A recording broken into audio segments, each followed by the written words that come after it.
राम राम बंधुओं, ज्योतिर्लोक में आपका फिर से हार्दिक स्वागत है।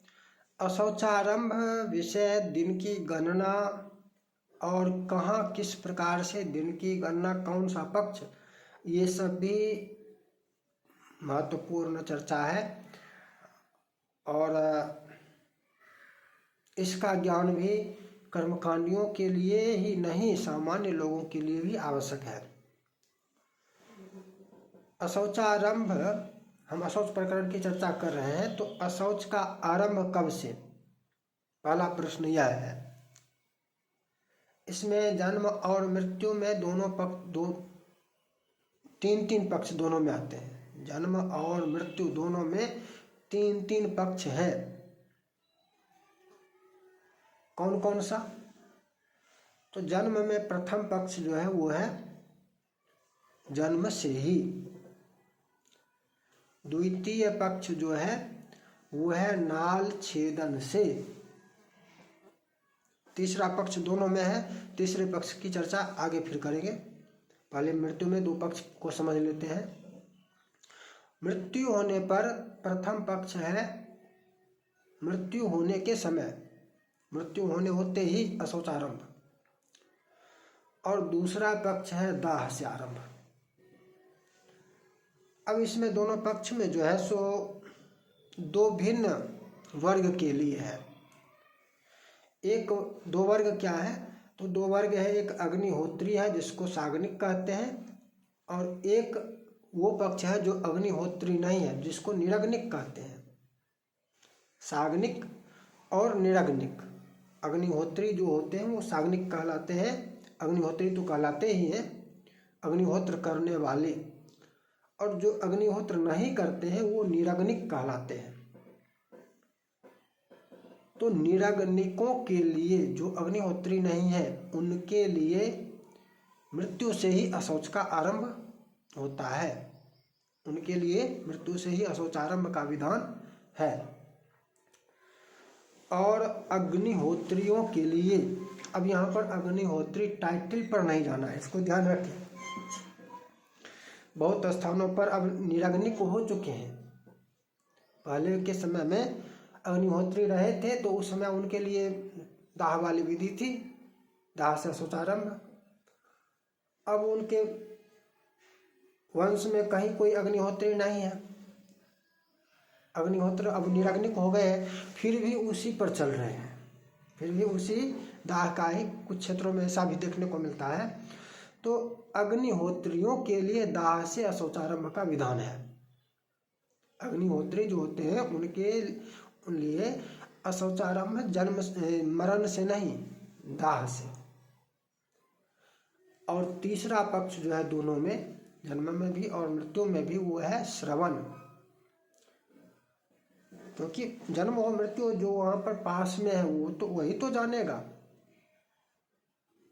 जो दूरस्थ है, चाहे वो घर से बाहर हो, गांव से बाहर हो, या जिले से बाहर हो, राज्य से बाहर हो, जहाँ कहीं भी हो, दूर, वो वहाँ पर नहीं है।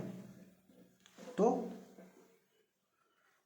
उसके लिए श्रवण का विधान है कि श्रवण, सुनने से अशौचारंभ।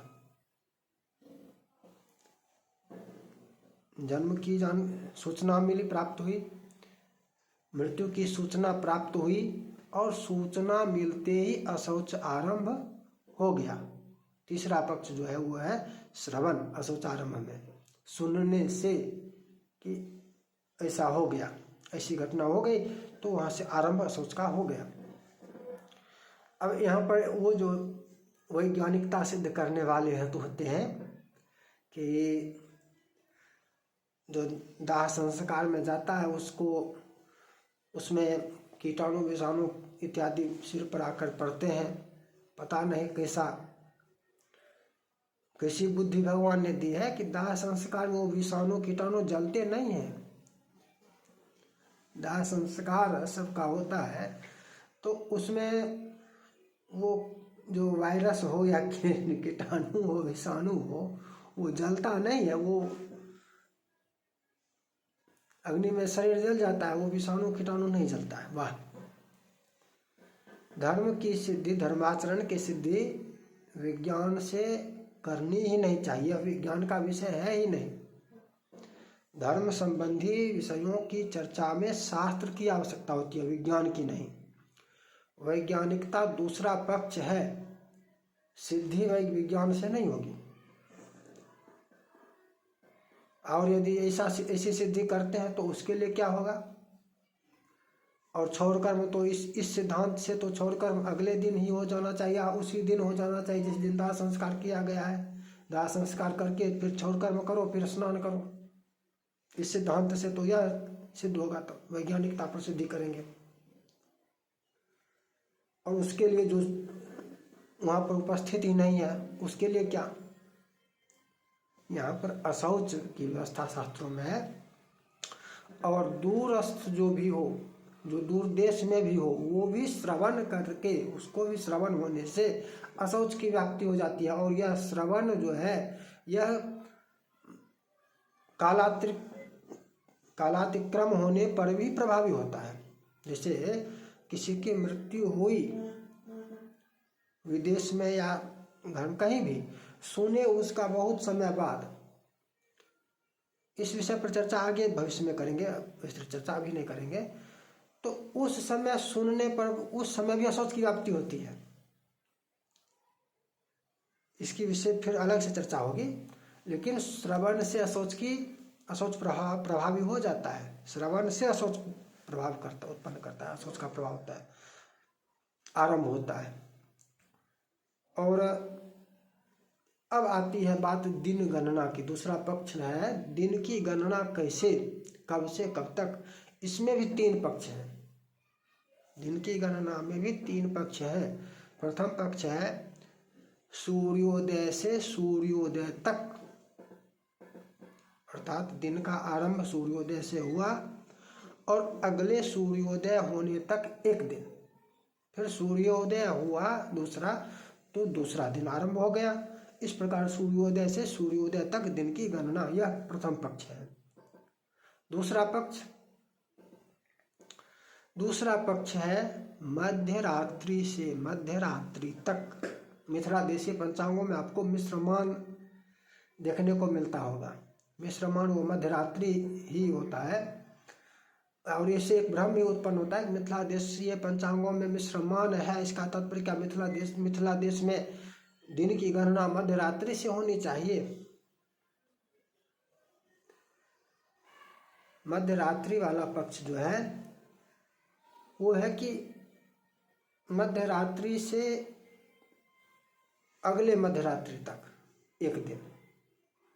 और तीसरा जो पक्ष है वो है रात के 3 भाग करके, प्रथम 2 भाग पूर्व दिन में और तीसरा भाग पर दिन में। रात के 2 भाग व्यतीत होने पर 1 दिन समाप्त और दूसरा दिन आरंभ। तीसरा पक्ष यह है। अब इसमें जो भी पक्ष है उसमें उस पक्ष से कुछ काल पूर्व भी घटना हो तो 1 दिन पूर्व उसकी गणना होती है। जैसे सूर्योदय वाला पक्ष जो है, उस सूर्योदय वाले पक्ष में यदि सूर्योदय से कुछ पल पूर्व भी मृत्यु हो तो भी पूर्व दिन में उसकी गणना होगी और सूर्योदय के पश्चात उसकी गणना 1 दिन पूर्ण हो जाएगी और दूसरा दिन आरंभ हो जाएगा। अब ये कौन सा, कहाँ पर, कौन सा पक्ष किस देश में, ये देश भेद से भी है। मिथिलादि पूर्वोत्तर क्षेत्र में, मिथिला जो है अपनी मिथिला और पूर्वोत्तर क्षेत्र ये जो है, इसमें सूर्योदय वाला पक्ष है। मत्स्यादि देशों में मध्य रात्रि वाला पक्ष, पश्चिमी भारत, राजस्थान इत्यादि, पश्चिमोत्तर भी कह सकते हैं, मध्य रात्रि वाला पक्ष है दिन की गणना के लिए। और महाराष्ट्र इत्यादि दक्षिण भारत में रात का 2 भाग त्याग करके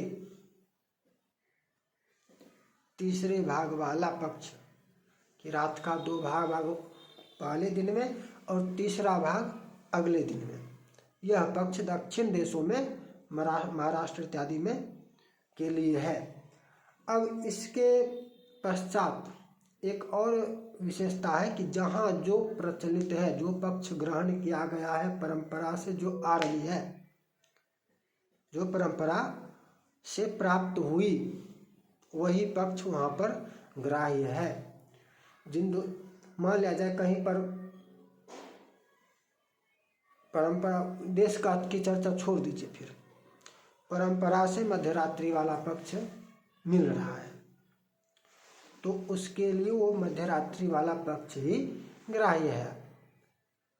और ये तीनों पक्ष जो हैं, तीनों ही पक्ष शास्त्र सम्मत है, प्रामाणिक है। तीनों में कहीं कोई ये नहीं है कि ये शास्त्र विरुद्ध है। तीनों ही पक्ष हैं, देश विदेश से तीनों ही प्रशस्त हैं।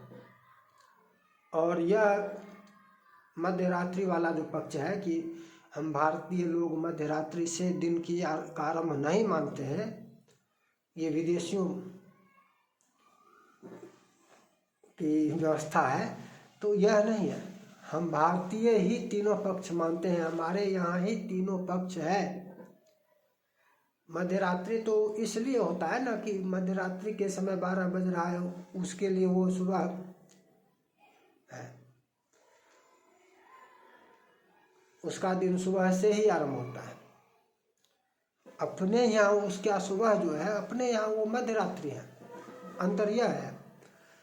लेकिन मध्यरात्रि वाला पक्ष भी दिन की गणना के लिए अपने यहाँ है। तीनों पक्ष है, तीनों पक्षों को हमने अभी समझाया। इसी प्रकार से हम अशौच प्रकरण की चर्चा आगे भी करते रहेंगे। और यह पुनः कहूँगा कि ज्ञानवर्धक जो चर्चा होती है वो प्रचारित प्रसारित भी करना चाहिए, और जहाँ तक संभव हो मित्रों के साथ साझा करने का प्रयास करें। फिर मिलेंगे नई चर्चा के साथ।